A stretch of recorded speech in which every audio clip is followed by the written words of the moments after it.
delivered stunning image after stunning image from some of the most inhospitable locations on the planet.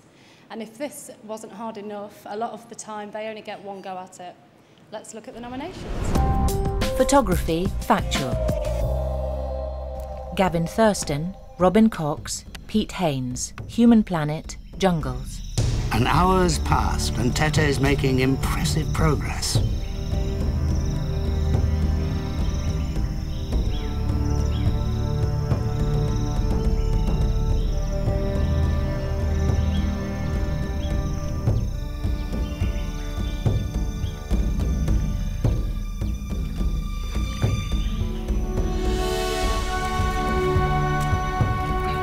But he's still got a way to go.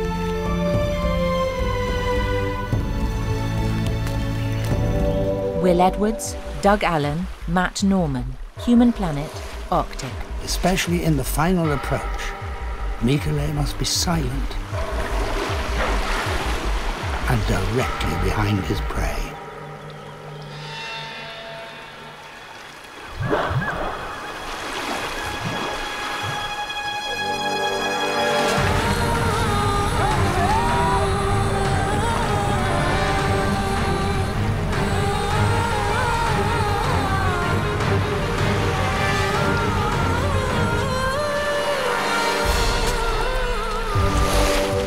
Pete Haynes, Paul Williams, David Attenborough's First Life.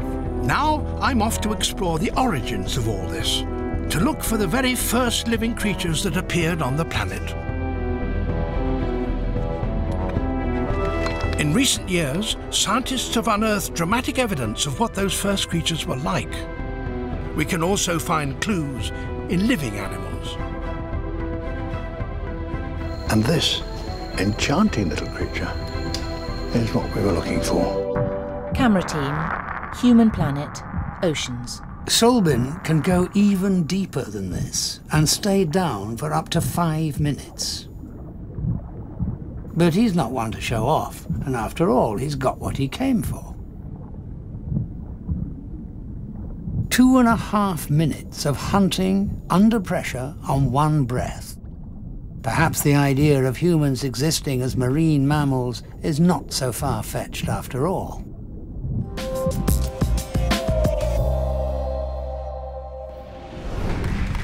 And the BAFTA goes to Will Edwards, Doug Allen and Matt Norman for Human Planet, Arctic.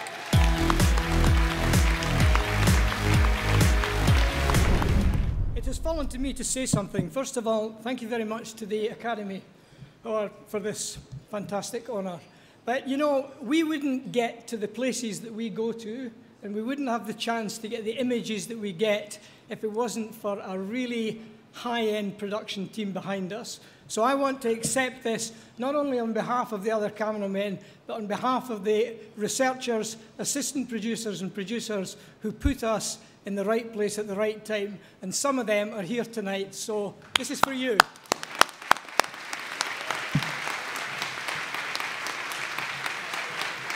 Thank you, Nick. Thank you, Willow. Also, just I'd like to thank Nick Brown and Brian Leith, who were fantastic. Good. So, guys, what an award. You've won it. Great. How do you feel? Well, how do you think? It's a peach. It's really, really great. You know, to be up there in amongst such stiff competition and then to come away with it. It's great, isn't it? Fantastic. It really is. Yes, it's a real thrill because it's such strong competition, and having 3 Human Planet programmes up in the same category as well, so we knew what... Yeah, we'll have to watch the other tables tonight. It obviously means overall it's a great thing and a good thing to be involved in. In terms of your programme, what were the particular challenges that you faced? Well, the Arctic's, all the environments were tough, but the Arctic is particularly hard, probably. Cold brings challenges all of its own. You don't get eaten alive by mosquitoes, but if you do the wrong thing, then the cold can get you really quickly. So there's a lot of challenges. It's also not easy working in 24-hour daylight or in almost perpetual darkness, which is the case with the shoots in the summer were all light and the shoots in the spring were quite heavy on the darkness.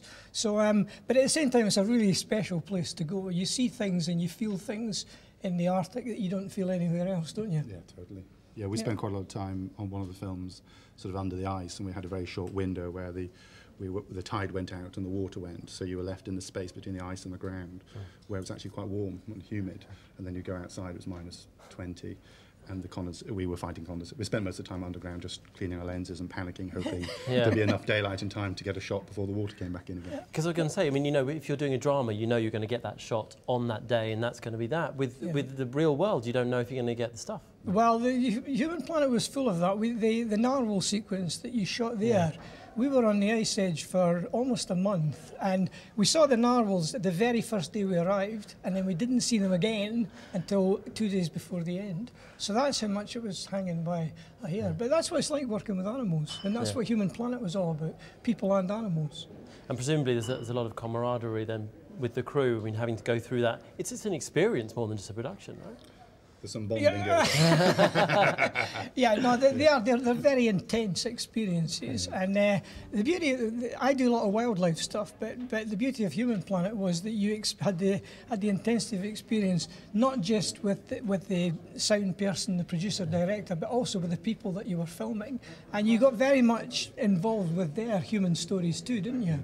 Yeah, it was an interesting technical challenge, this one as well, because like Doug was saying, so cold, but also we treated these like mini movies. The amount of equipment we took, much more than a documentary would usually take. So we took cranes, Steadicams into these ridiculously harsh environments. We used to swear at them a lot too, didn't we? Yeah, especially in the cold. Yeah. Just be awful. You're getting them up to the moment, and the battery goes or the camera fails because of the temperatures. So I mean, presumably quite frustrating at times.